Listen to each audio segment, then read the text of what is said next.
right. Good morning, everybody. Welcome to episode, we think, 96 of the Fixed Blood Sugar webinar. Joe Barton here, and today is going to be a little bit special. So you might wonder, who is this guy sitting next to me? This is my dad, Bob Barton. How are you? Good morning. Better known as Trevor Nutrab. Okay. I'm doing well. I'm doing well. Thank you. He has more hair than you do, Joe. Well, yeah.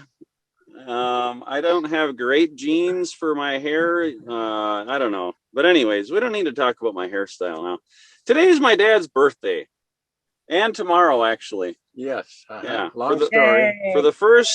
For the first however many years of his life, he thought his birthday was June 24th. And then something happened where he had to look at his birth certificate and they realized he was born on June 25th. Yay!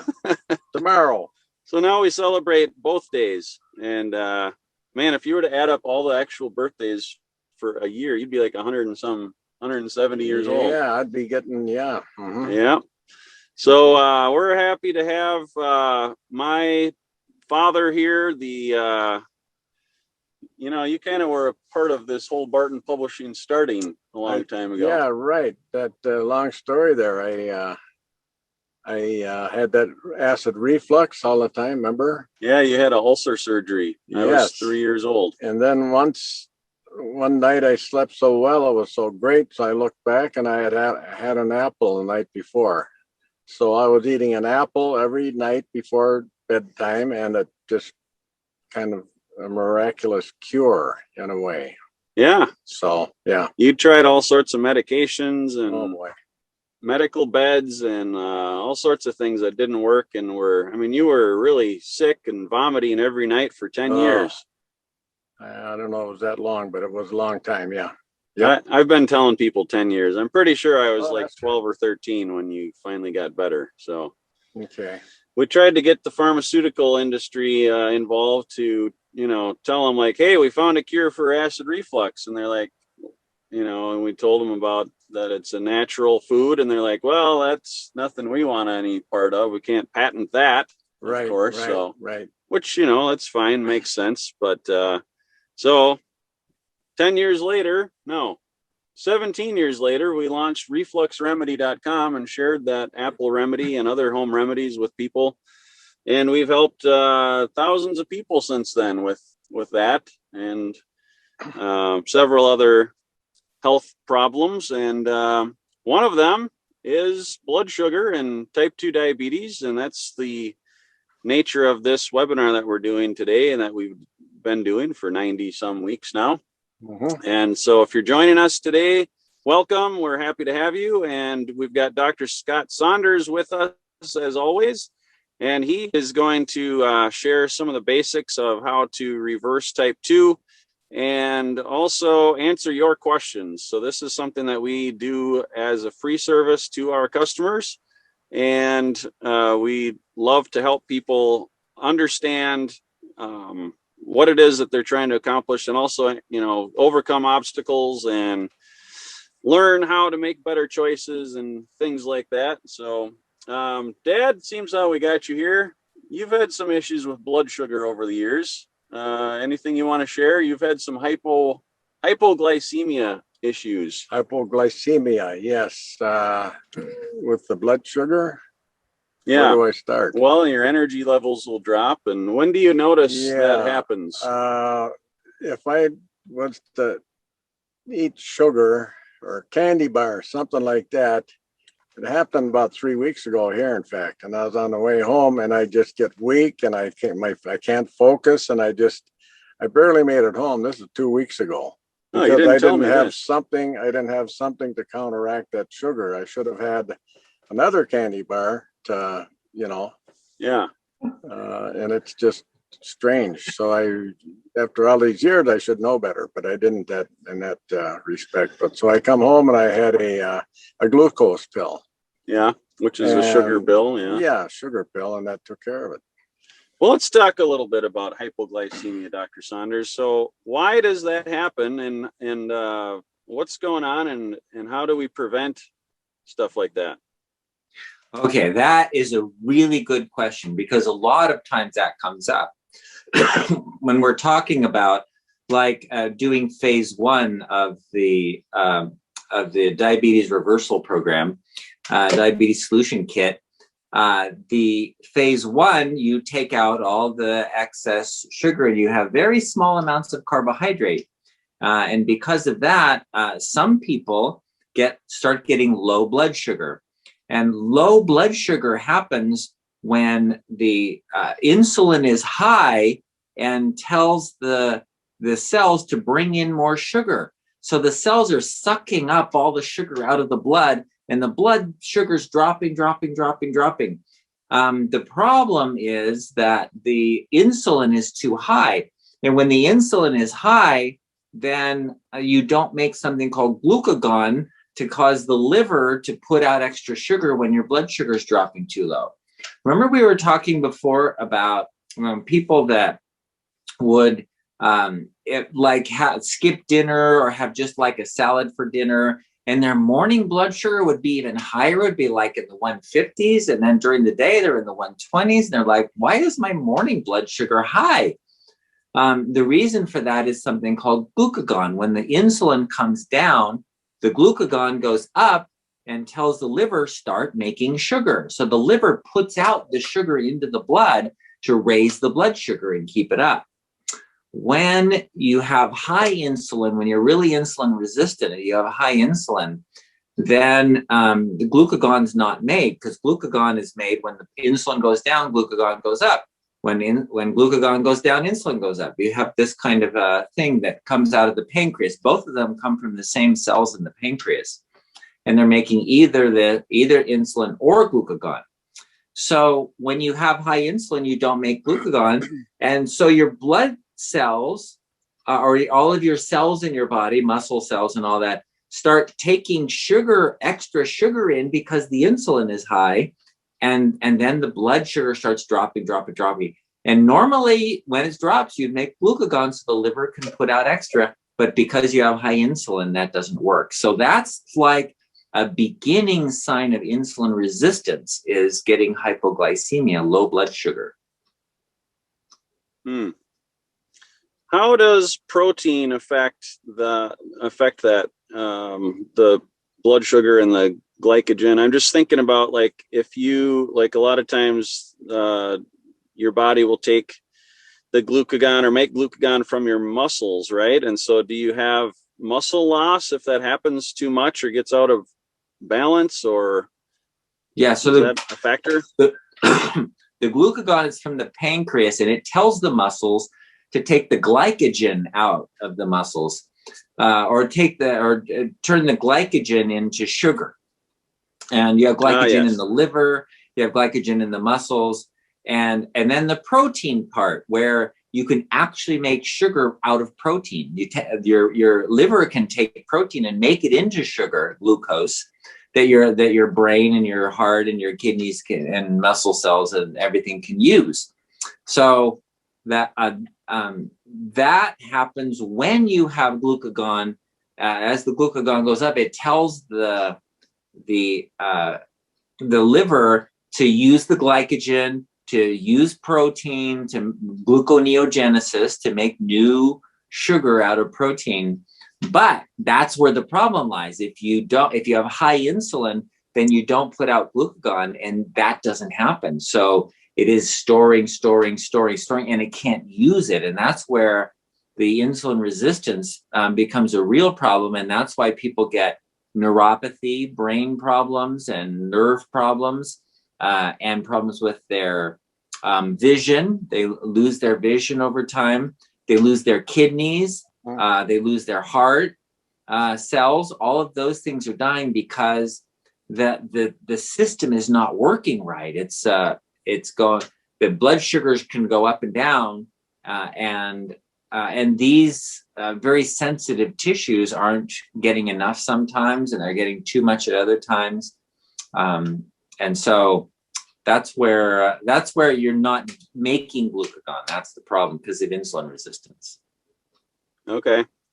Well, if you're just joining us, this is my dad, Bob Barton, joining us today. It's his first of two birthdays this year. He has he gets to celebrate today and tomorrow. Long story, but so I made a surprise trip up here to visit him and bring him his birthday gift. And I got to head back home today, but thought it'd be fun to have him join us. And so while we've got you here, Pa, you've been having some vision issues, and I've kind of recommended you eating a low carb diet, which is basically the phase one of our diabetes solution kit.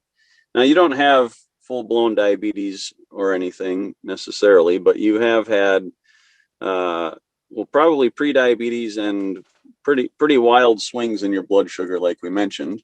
So, but just maybe Dr. Saunders could talk about whether or not eating low carb would help with vision after you've already had problems with it, because you have glaucoma.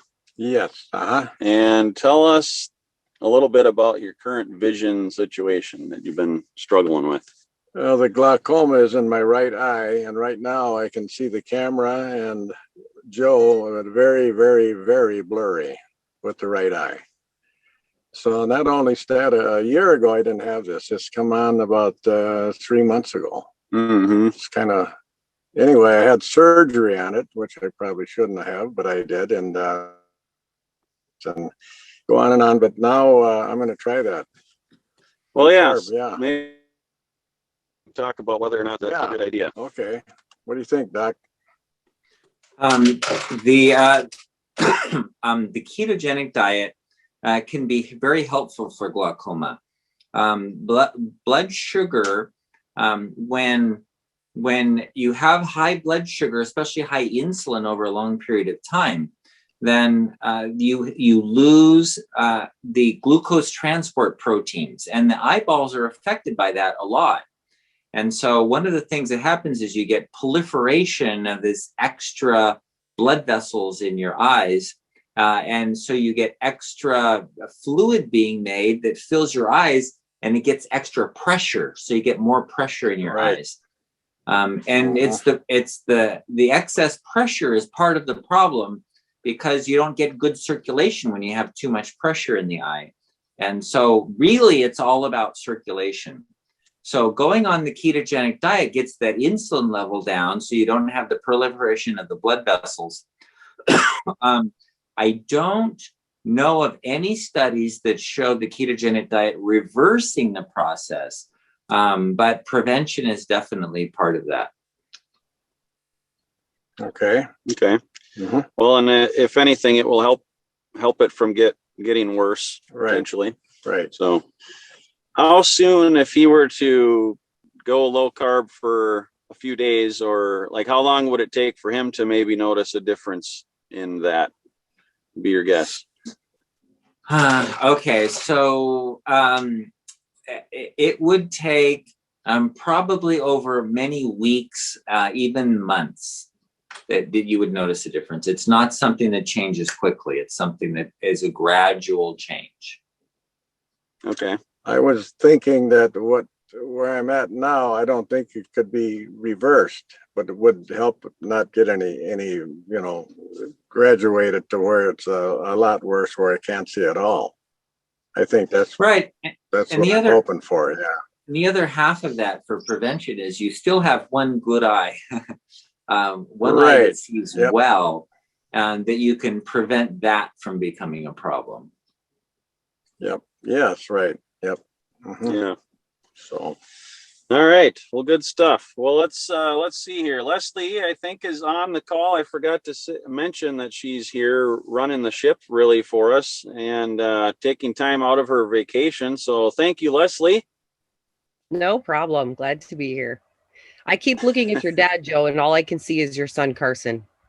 Kind of creeping me. Yep. Oh, that's been said many times, years ago even, right, Joe? It's funny because Carson has a personality too, like, whistling and singing and just kind of like, I always know when Carson's home because he's whistling or singing something.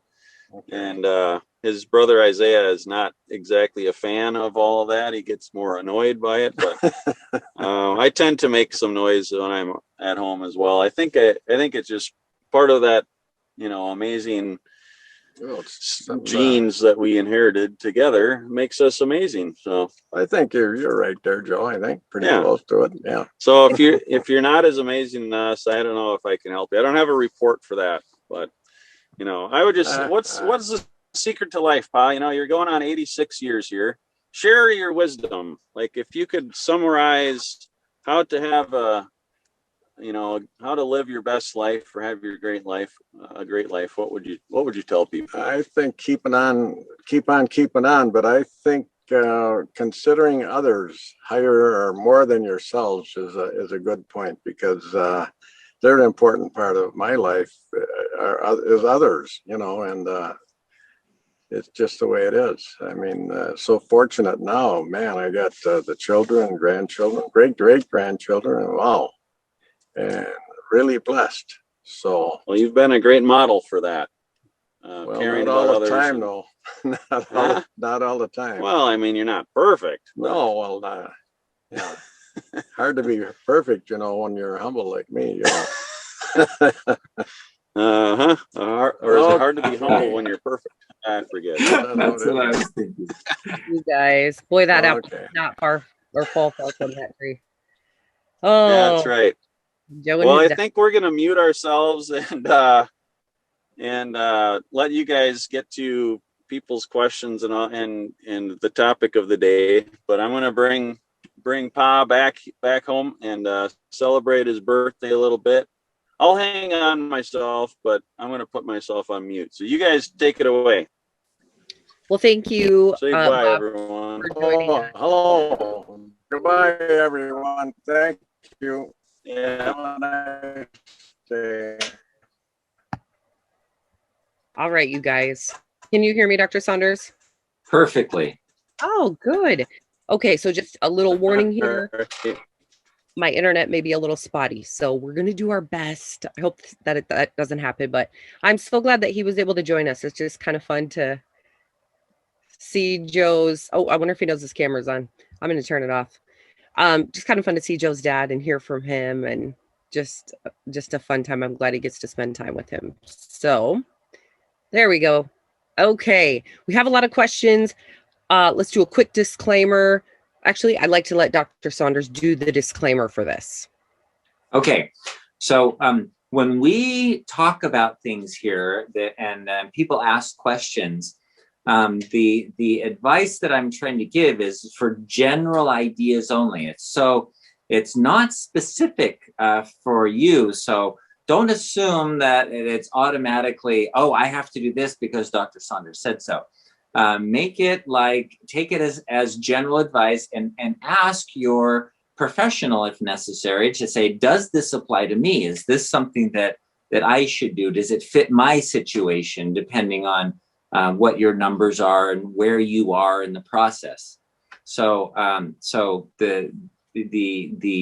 what we say here is just for general advice for people in general, may not apply to you specifically. Perfect. All right, let's get started with these questions. All of our friends are back. It's fun to see all of you guys. We have Meg, Krish, Deborah, all of our friends are here for episode 96. So they've been around for a while. I'm so glad you guys come back each week and you have the best questions. Thank you for being here. Okay, Denise says, I have had stage 3 chronic kidney disease for the last 8 years. I take metoprolol for high blood pressure. I would like to go off this medication. What do you suggest? Okay. Most high blood pressure medication does not help kidney disease.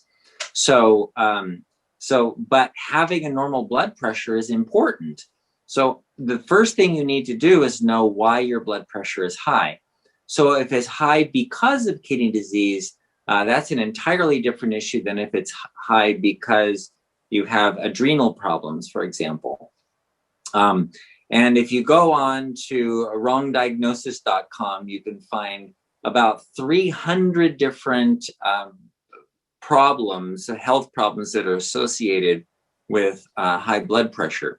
So it's not like there's one cause. There's a whole bunch of different possibilities, and so finding the reason you have high blood pressure, and then fixing that problem. And once you fix that, then you won't need the medication anymore, and that will also protect your kidneys at the same time. So one of the things that's really interesting about blood pressure medication is the amount of benefit that you get from it is very small. Like, for example, with heart disease, it inhibits or decreases your risk of non-fatal heart attacks by about 12%. That's 12%.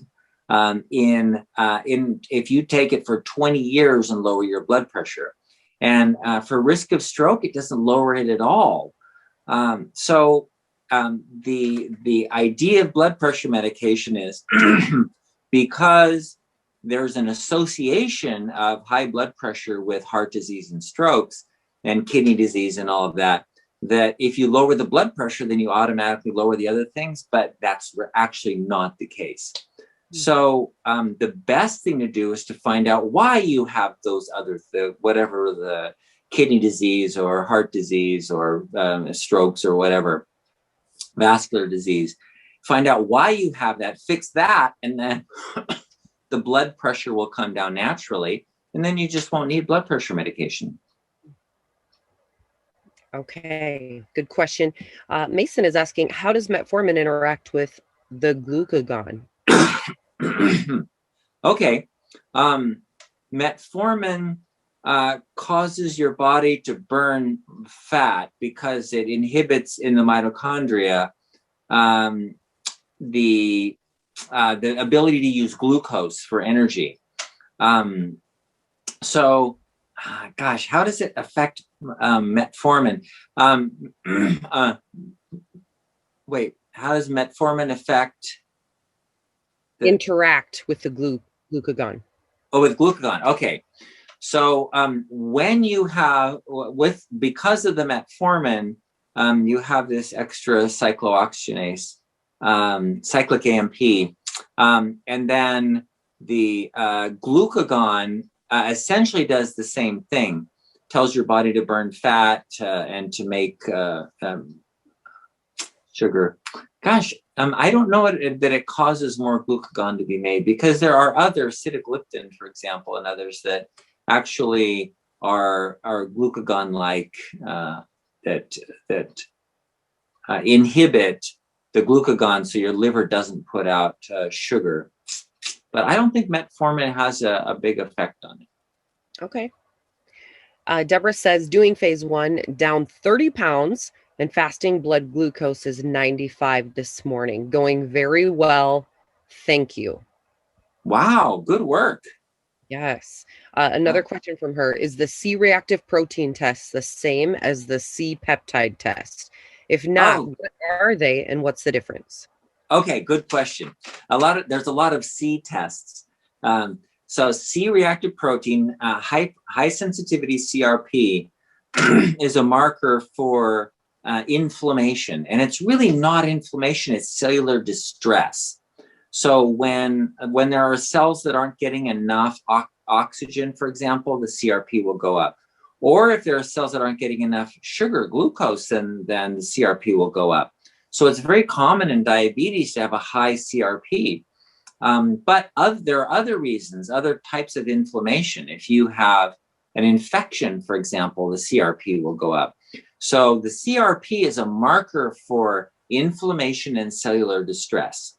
The C-peptide is a little peptide, which is a tiny protein that is broken off from insulin when your pancreas makes insulin. And the reason that's important is because if you're injecting insulin, then you're getting just the insulin molecule.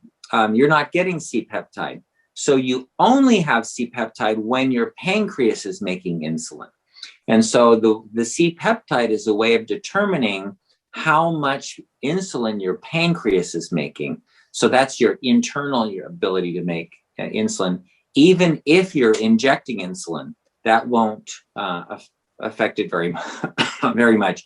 It may inhibit what the pancreas puts out, but the C-peptide will tell you if your pancreas is making insulin, and then gives you an approximation of how much. All right. We're so thankful for you, Dr. Saunders. Seriously, what would we do without you? We can't call our doctor every day. I mean, I get in touch with you quite often if I have questions, but thank you for doing this. This is so good. Geraldine has a birthday tomorrow, so happy birthday tomorrow, Geraldine. Okay, question from Coney. Welcome back, Coney. I buy sourdough English muffins and bread. Is this better than regular bread? And if you have celiac disease, it's absolutely better than regular bread. There's been several studies done. One in Italy where they had people who had celiac disease, and if they gave them regular bread, or they got them off gluten for 6 months and made sure they were healed. And if they gave them regular bread, their celiac came back. But if they gave them sourdough bread, it didn't. But if you're on phase 1 of the program, remember, a slice of sourdough bread has just as much carbohydrate as a slice of regular bread or whole wheat bread or even gluten-free bread. So as far as counting carbs goes, sourdough is the same as all the others. And a quick mention to some of you are new here. One of the things that we talk about a lot is the Diabetes Solution Kit, and you can find more information about that at bartonwebinar.com. When you go through the Diabetes Solution Kit, which many of you have, we have great testimonials from that. It is phase 1 is only 20 carbs. So while sometimes, you know, someone like me who I know I have a bit of a gluten sensitivity, I have to be careful. You know, we'll sometimes buy gluten-free bread and it feels like we're being healthy. And then I look at it and I'm like, this is made out of cardboard, you know, it's really made out of nothing healthy at all. And then you're going to, you know, have a couple slices and I don't know how many carbs it is, but it's over your 20. So just keep that in mind. Phase 1 will give you a lot of ideas for good foods. There are options even to make your own kind of, you know, if you're a pancake lover, you can use eggs and there's a lot of things. Yeah, use cardboard, you know, no need to waste it. So anyway, bartonwebinar.com, you'll find a lot more information about the Diabetes Solution Kit, supplements. You'll also get a link to our YouTube channel, which I got to make sure I mention because 96 episodes of free information. I don't think I can say that enough times. Free information for your health from a doctor. So good. So head there. Okay. Done with my commercial here. Let's go. Douglas says, I take to relax and sleep gabapentin and ropeanol, melatonin, an edible gummy bear with THC. What is your opinion on that? That combination? Okay, ropinirole is really mostly for like restless legs kind of stuff. The gabapentin is something that kind of suppresses the nervous system. It prevents overexcitement of the nervous system. It's for like seizure disorders and stuff like that. And then THC also works to suppress. So all of those are sort of sedatives. One works on dopamine, one works on the GABA system, and the other one works on the cannabinoid system. So, and they're all sedatives. If that's what it requires, that's okay. But when you use most of medications that help you sleep, they don't give you good sleep. They don't give you restful sleep. You don't have efficient sleep. Yes, you're knocked out for a period of time, but it doesn't mean you're repairing and you're doing all of the things, fixing your brain, all the stuff that's supposed to happen while you're sleeping. So if it helps you sleep, that's fine, because sleep is really important. Without sleep, you get a lot of stress. and stress worsens your diabetes. So that's really important. There may be other ways you can do other things you can do. For example, melatonin is a hormone. It's the sleep hormone, and it's your normal natural sleep hormone. And it seems like taking it doesn't inhibit your body's ability to make it. So it can be additive, and it can improve your sleep, and it actually improves the quality of your sleep, unlike the other medications that don't improve the quality of your sleep.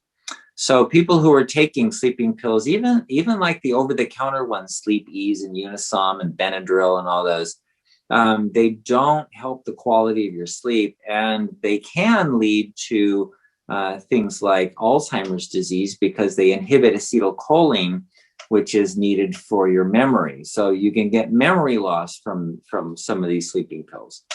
So if you can get off that combination of things by doing natural things, you can increase your dopamine with exercise is very helpful. And you can use something called velvet bean extract. The velvet bean has a dopaminergic substance in it that's it's a natural form, and it doesn't inhibit the body's ability to make dopamine like other dopamine agonists do. Interesting. And also, Dr. Saunders talks a lot about the 610 reset. You can find a whole webinar on that, probably a couple of webinars on that. 6, going to bed by 10, those types of things I think will help you to sleep better as well. So something to consider. Let's see. Coney says, stopped eating anything with sugar. 5.6 at his last test. Okay, 5.6. So our hemoglobin A1C is 5.6 because they stopped eating sugar. Yes. Okay. That's excellent. 5.6 is non-diabetic. It's not even pre-diabetic. So that's amazing. That's really good. Okay. Great work. Oh. Yeah. Hey, can you see me? I'm out for a walk. I dropped my dad off at home, and I got to get my walk in. So why not stay on the webinar? But yeah, look at this beautiful country. Be careful. Right out in the middle. What? Nothing. Be safe. Oh yeah. There's no traffic on this road. Okay. Government road. Yep. Okay, back to the webinar. Today's Fixed Blood Sugar webinar is sponsored by Synachroma, our best-selling advanced blood sugar support formula. Now, thousands of people around the world are taking Synachroma every day as part of their program to fix their blood sugar using natural ingredients that simply work. Now, Dr. Saunders formulated Synachroma to meet key nutritional deficiencies that most people have unknowingly suffered from for far too long. With Synachroma, you get a blend of 6 key ingredients. The perfect combination of chromium, vitamin D3, and vitamin K2, which it's important to take those two together, selenium, vanadium, and our 10-to-1 cinnamon bark extract. Now, if you're not already using Synachroma, I highly recommend that you give it a try and see how it helps your energy, your weight, and your blood sugar numbers. You can get Synachroma at bartonnutrition.com or on Amazon. If you get it at bartonnutrition.com, you can enter the coupon code webinar25 and you'll save 25% off at bartonnutrition.com. But I realize some people like to go to Amazon as well. So anyways, Synachroma, highly recommend. Now let's get you back to the Fixed Blood Sugar webinar. Hydrogen generating machines, and how can hydrogen help? I don't know. It's really interesting the way the system works of the body. Hydrogen is a very important thing for our ability to make energy because the mitochondria that are making the energy are using hydrogen. They're actually hydrogen pumps called proton pumps. They pump hydrogen to make a very acidic environment on one side. And that's what is creating the ATP to make our energy.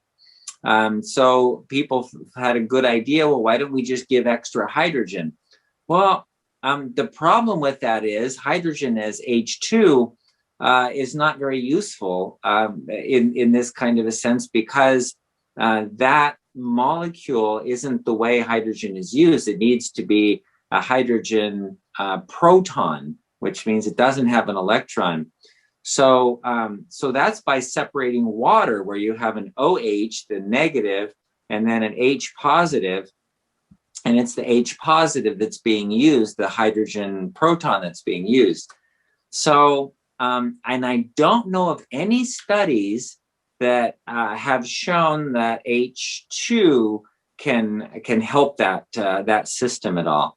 So it's not that it doesn't work, or it's just that I don't know. All right. Good questions. All right. David says, how long does it take to begin seeing improvements in diabetic neuropathy after beginning the neuropathy pills? Okay. Nervala is for neuropathy, and there's a huge difference in how it affects people. So some people, in a matter of days, they're going, wow, I can feel my foot again. I'm starting to get feeling back right away. For other people, it'll be months down the road. And that depends on the reason they have the neuropathy and how long they've had it. So for example, if you've had neuropathy because of a lack of circulation, and you're taking the Nervala and the benfotiamine improves the circulation, and all of a sudden you've got good circulation, you can immediately get sensation back in those nerves, because they're not injured necessarily. They're just kind of asleep because they're not getting good circulation. But if you've had it for a long time and your nerves are dysfunctional, non-functional, and you need the alpha lipoic acid to get energy back in the nerves, then that can take months for nerves to come back. So it's not a simple answer, because it depends on each individual and why they have the neuropathy and how long they've had it. Okay. Question from our friend Eve. This is a really good question. How do you find out what the problem is, and how do you test when you have high blood pressure? How do you know what's causing your high blood pressure? That's a really good question. So what I do when somebody comes in with high blood pressure is I go through their history. So I look at who they are and what they are and what they have. So do they have a lot of stress? And then I'll test hormones.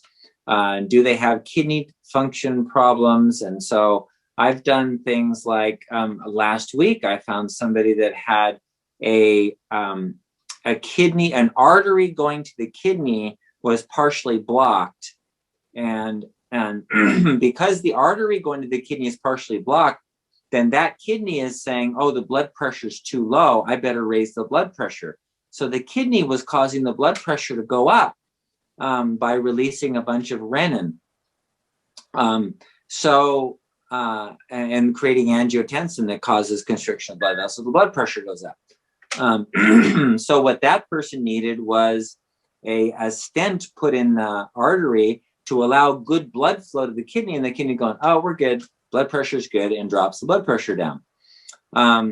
So people need different things. So you have to go through a process of, okay, what do you have? Do you have vascular disease? Well, if you have vascular disease, you better start looking at the blood vessels, the kidneys, the heart, the carotid arteries, the legs, and how much vascular disease is there, and is there anything blocking the blood flow to the brain? Because the brain is another organ that will, if you're not getting enough blood flow to your brain, it'll raise the blood pressure up. When you have diabetes, and you've had diabetes for a long time, and you have a diminished glucose transport, we talked about this before, when you're not getting enough blood sugar across the blood-brain barrier into your brain, then the brain is saying, I need more sugar. And the only way the brain has of increasing sugar is by increasing pressure.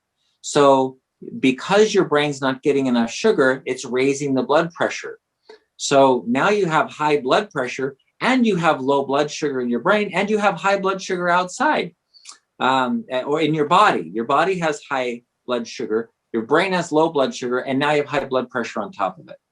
So finding out the cause is a process of elimination, saying, okay, could it be this? No, not that. Could it be hormones, adrenal glands? You can test that. No, it's not that. Is your blood flow to your brain inhibited? Is your blood flow to your kidneys inhibited? Is there heart problems? Sometimes it's just hardening of the arteries, and a lot of people have high blood pressure because the arteries are not pipes. They are actually, they're part of the pump, and they have muscles in them. So when the heart pumps the blood out, as the heart pumps blood out, the artery relaxes and lets the blood in. And then when the heart relaxes, the arteries squeeze down and push the blood through. So you have this kind of a thing going on all the time. But if you have hardening of the arteries, then the heart has to do all the work and push it all the way through the capillaries, and there's no help from the arteries themselves. There's actually, for that, there's a machine, and what's it called? It's kind of like a spacesuit, and you put it on, and it blows up. It fills up with air and puts pressure all over your body, and then relaxes when your heart beats. So your heart beats, it relaxes, and so it goes with your heartbeat. It's going boom, boom, boom, boom. It's a pushing on your whole body. Extracorporeal, it's EIEC, extracorporeal EC counter pulsation, ECCP, I think it's called, extracorporeal counter pulsation. And it's a suit that you put on. We had one in Santa Barbara, but we don't have it anymore. And I don't know where the nearest one is in the Santa Barbara area, but but that's something for people who have hardening of the arteries. And it actually works. It actually lowers their blood pressure over time. And then you go on the program to reverse the diabetes and take the cholesterol out of your arteries so they're not hard. Hey, I just wanted to chime in here quick. So Dr. Saunders, you wrote an article recently that talked about, I believe it was on collagen, and it's not published yet, but you talked about the role of stress and how that is like the number one factor in so many health problems. And I think it'd be good for us just to mention that again. I think you said basically if you combine all the different things like supplements you take, food you eat, sleep you get, all that kind of stuff, none of that compares to your stress levels. Does that sound right? Oh yeah. If you have stress, like, let's just put it this way. Stress can destroy any health program that you have. So you could be terribly healthy, eating all the best foods, everything organic, not too much, fasting periodically, getting good exercise, not too much. And if you're stressed out, you could still die young of a heart attack and a stroke and have all these issues. And we've seen cases of this. People are like, oh my gosh, that person, they were so healthy and everything. And how could they die young? And stress is 10 times more important than all of the other things combined. Drugs have nothing on stress. Even your diet and exercise will help very little if you have a lot of stress. Stress is really, really important for your health. So if you've ever heard of George Burns, one of my favorite people, this is a guy who was playing God, literally in a movie, when he was 99 years old. And at 104, he sits there with his cigar and his martini, and he says, well, I have to tell you, the best way to live a long life is to avoid stress and worry. And you know what? He was totally right. And he was not stressed. He was not worried. And he smoked his cigars and he drank his martinis. And he lived a very long and healthy life. Yeah, I'm listening to a book that Dana recommended Tuesday, actually, I think by Dr. Bickman, if that rings a bell, about insulin. And he was basically talking about how cortisol trumps everything else. Like cortisol is a stress hormone. And if that's high, like it'll stress your insulin, it'll stress or like trump your, all of that kind of stuff. So looking for, things in your life that are causing you stress. And maybe if you have a hard time figuring out what that is, maybe ask somebody close to you, like, hey, I'm having some issues. What do you think are some of the stressful things in my life that maybe I'm not seeing? And maybe somebody else can help you see that. Because you've talked about how there was one of your patients that had high diabetes and blood sugar and all that, and realized that after her daughter moved out of her house, that was the factor, because they had a stressful relationship. And then when she moved out, everything got better for her health. And so sometimes it takes a different environment too. And that isn't always easy. Not everyone can just uproot their family or whatever, if that's the cause, but look for ways to reduce your stress. And Yeah, there's a book I read recently called Breath. And Nestor is the author. And that was really interesting, how you can lower stress by breathing properly. Proper breathing. When someone recommended that book to me, I'm like, oh, great, a book on breathing. How interesting can that be? It was actually really good. I learned a lot from it. And now I breathe differently because I want to get, oxygen to my body, and I'm chewing more because, he mentioned how chewing is important part of breathing. Anyway, so, and that can lower stress too, breathing properly. If you're not sleeping, that's very stressful. If you're not breathing properly, that's very stressful. So those are important. All right. We have a couple notes here from Krish about Synachroma.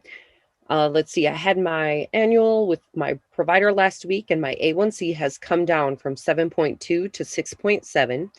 As I had indicated 2 weeks ago, I was not disciplined in regard to consumption of sugary snacks, and also nor adhering to the limits of my carbohydrate consumption. I have now dropped many of these, and I hope to bring down A1C in another 3 to 4 months during my follow-up with my provider. And Krish just wanted to share that. So I love that. Wow. Good work, Krish. Good work. That's awesome. And let's see, Krish also, had looked on the internet and found that there are 2 forms of cinnamon, water soluble, which we have used in Synachroma, and which Krish has been taking every day. And then the other form is fat soluble. Is there any difference between them? Yes, there's a big difference between them. The fraction, so there's different fractionations when you extract from like an herb, for example, like cinnamon. And there's a water extract and there's an oil extract. And the part that lowers the blood sugar is in the water extract. And the oil extract is what has most of the flavor of the cinnamon. It has other good properties too. But that's why we use the water extract, is because that has most of the sugar lowering properties. Okay, Denise says, I have high blood pressure due to kidney disease. Will my blood pressure always be elevated due to this?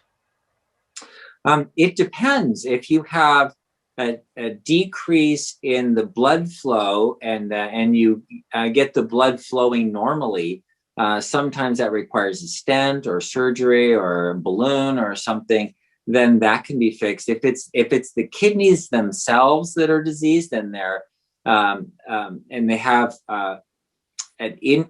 decreased blood flow because they're not functioning properly.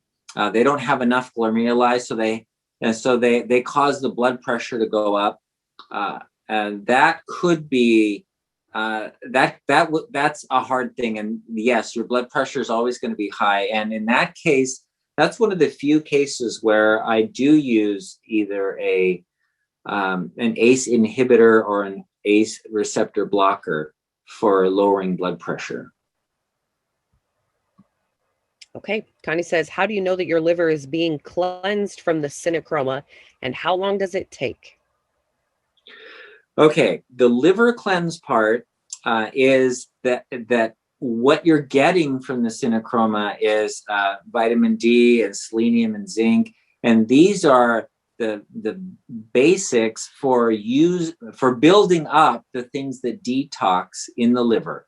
So you have 4 different detox mechanisms in the liver, and very often people are deficient in one or more of these, and so what the synechroma is doing is not detoxing per se, but rather providing the building blocks to make the detox mechanisms in the liver so that you can have proper detox mechanisms. And that starts immediately. As soon as you start taking it, you're increasing the available glutathione, for example, and vitamin D and selenium and chromium.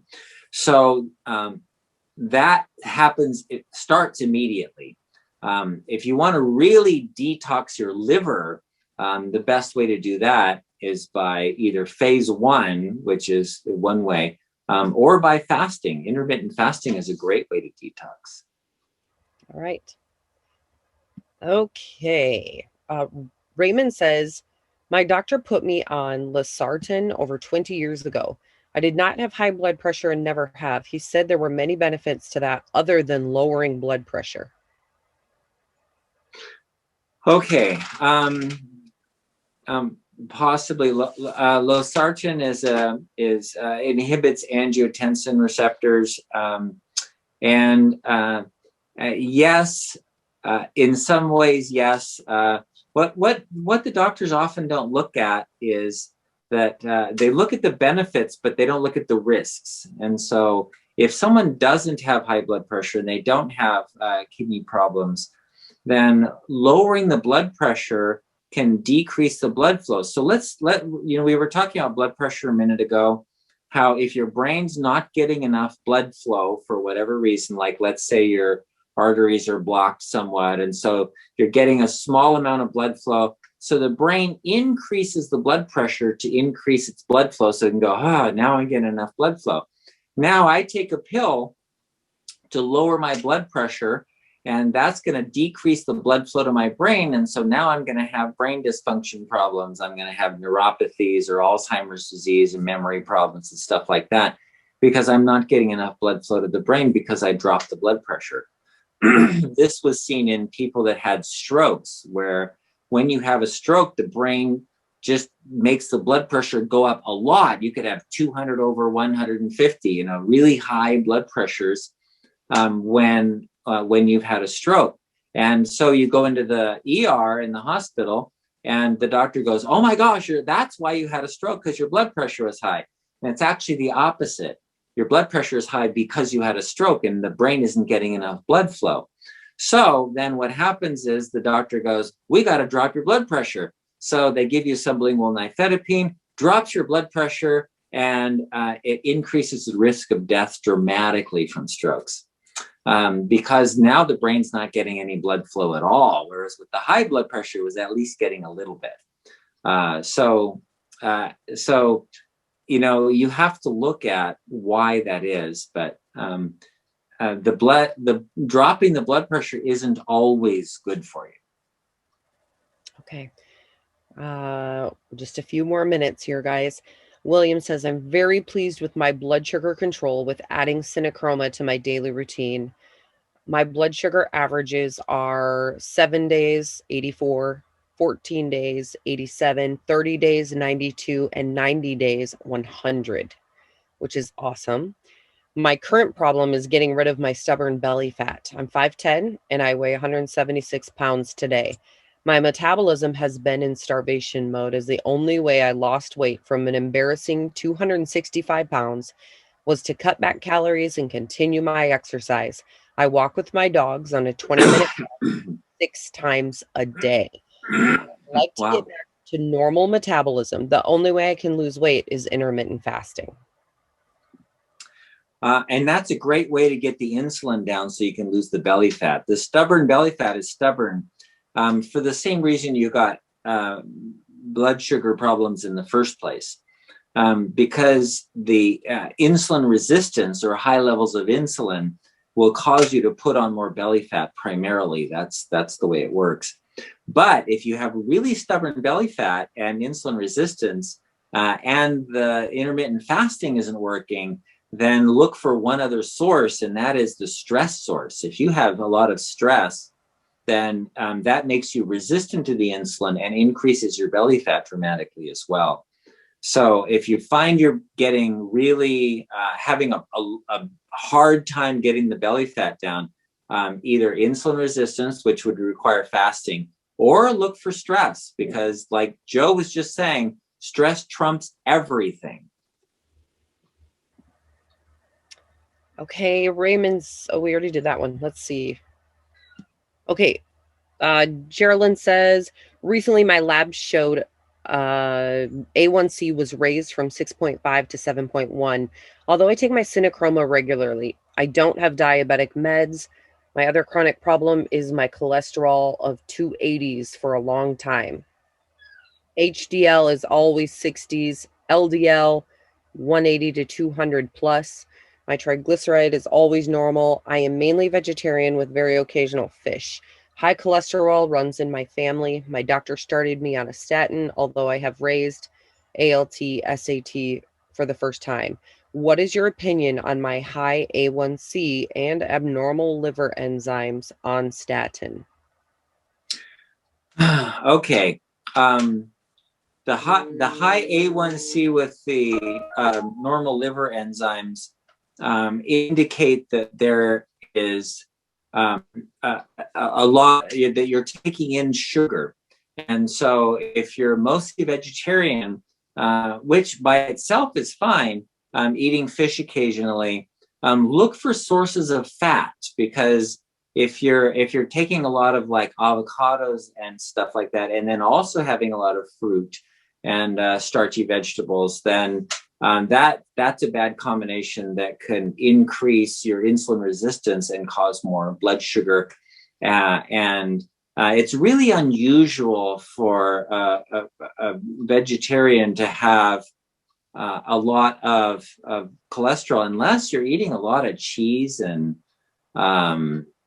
milk products and eggs, things that have fat in them.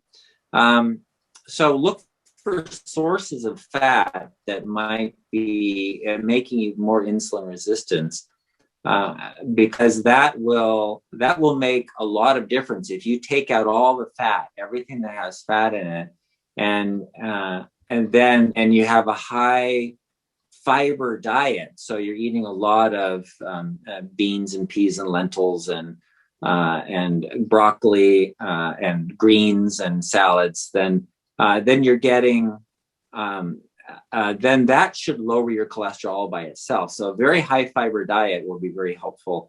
And I would suspect the first thing to do if you're vegetarian is look for sources of fat. Today's Fixed Blood Sugar webinar is sponsored by Synachroma, our best-selling advanced blood sugar support formula. Now, thousands of people around the world are taking Synachroma every day as part of their program to fix their blood sugar using natural ingredients that simply work. Now, Dr. Saunders formulated Synachroma to meet key nutritional deficiencies that most people have unknowingly suffered from for far too long. With Synachroma, you get a blend of 6 key ingredients.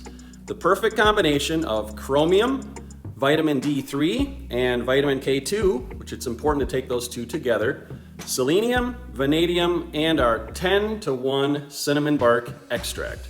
Now, if you're not already using Synachroma, I highly recommend that you give it a try and see how it helps your energy, your weight, and your blood sugar numbers.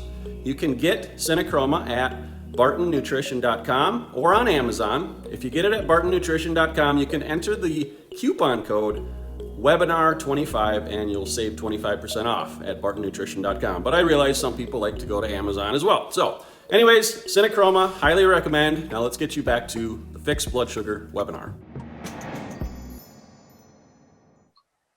Right. Deborah is asking if Dana's Low Carb Tuesday webinar is going to every other week. Yes, it is. And you will get an email about that. Okay, you guys, we're up for our time. Dr. Saunders is going to go see his patient. So thank you so much.